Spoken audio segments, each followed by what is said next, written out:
Hello, everybody. It's George from Ireland. Well, thank you for coming back to my channel. This is about the US government shutdown, which has just ended. A great day, President Donald Trump said yesterday as he signed the bill, which brought to a close this very long government shutdown. Obviously, there had to be a vote in the US Congress. It seems to be like a test of machismo for some US politicians to do this. So narrowly passed in the House of Representatives by 222 votes to 209. The Republicans voting to end it, 6 Democrats broke ranks to join them. So it was for 43 days. And now he's gone on for decades, but since the 90s, it became kind of a regular thing. I remember this January 1995, Newt Gingrich, the Republicans with a contract with America, they just won those midterms in November 1994. Remember, because if you win your seat, you don't actually take your seat till the following January. So thousands of federal employees were sent home. They were not paid for those 6 weeks. Some of them even lost their jobs. So a lot of federal programs closed down. Federal agencies and departments didn't have funding to carry out their duties. There was food for emergency stored in warehouses in the United States, around the world, which expired, or it was thrown out, wasn't delivered, and so forth. Now, the armed forces were paid. I'm not sure who else was paid. The prison system kept functioning. Remember, there's some federal prisons and a lot of state prisons. So this didn't affect state government. It's only governance at a federal level. I think it affected air traffic controllers and so forth. So it's finally coming back to business. Now, people say, is this partly his attempt to misdirect the American public? Was President Trump and was his Republican Party keen to divert public attention from the Epstein files? Because those have come out. This is a separate, though related issue, and Democrat-dominated committees releasing information that's highly disobliging to Donald J. Trump, such as the late and unlamented Jeffrey Epstein saying in emails to his former paramour, Ghislaine Maxwell, that the then private citizen Donald Trump had spent hours with one of the people whom Epstein sexually abused. It didn't say that Donald Trump sexually abused her, but it's not a good look. Maybe Donald Trump is as innocent as a lamb, but why has his party made strenuous efforts to suppress this?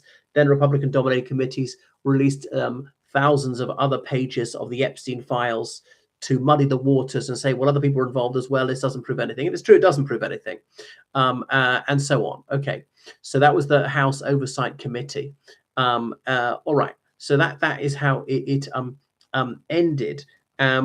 But so the Democrats, were they giving in, those 6 who broke ranks, or maybe it was a sensible thing to do?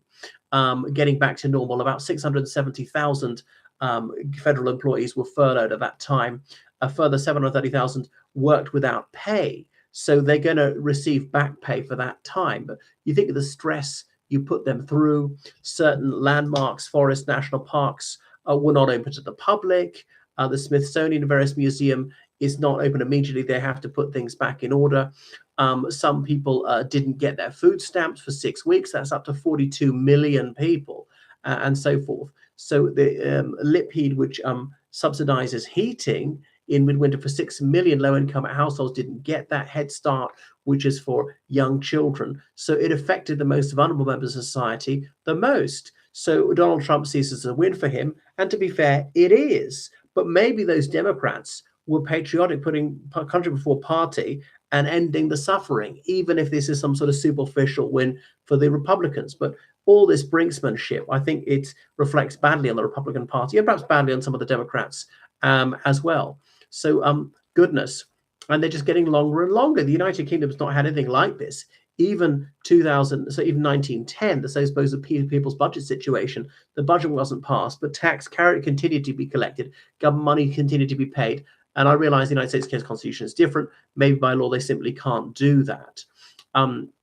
But a lot of flights were diverted or cancelled because of this. It's hurt the economy. It's not good for the stock market, for the value of the dollar, and so on. So the last one, December 2018 into January 2019, that lasted 34 days. But then several relating back to the 1980s, some of them lasting only 1 day. Wow. So, okay, so there's a 228 page bill going through, covering an awful lot of things. Okay. And the bill also has things about how federal prosecutors cannot look through a senator's telephone records without notice. Why? I wonder why the Republicans were so keen to put that one up. And there are lots of other things tacked onto it.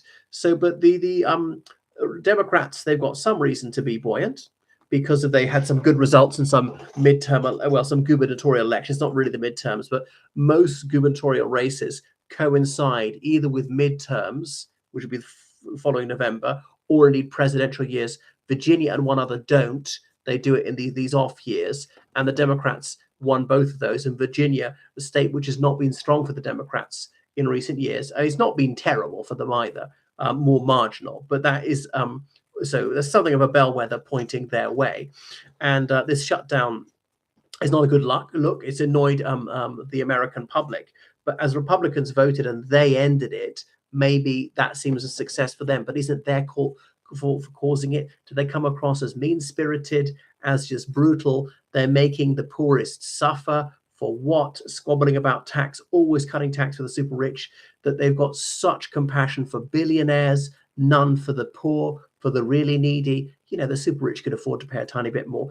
And yet the national goes up and up and up into the trillions when they could just force the super rich to pay a tiny, tiny bit more. Goodness, I'm very glad that, you know, in the Republic of Ireland and the United Kingdom, we don't have government shutdowns. I don't think we've ever had government shutdowns. They are not a good thing. They're a thing that best avoided.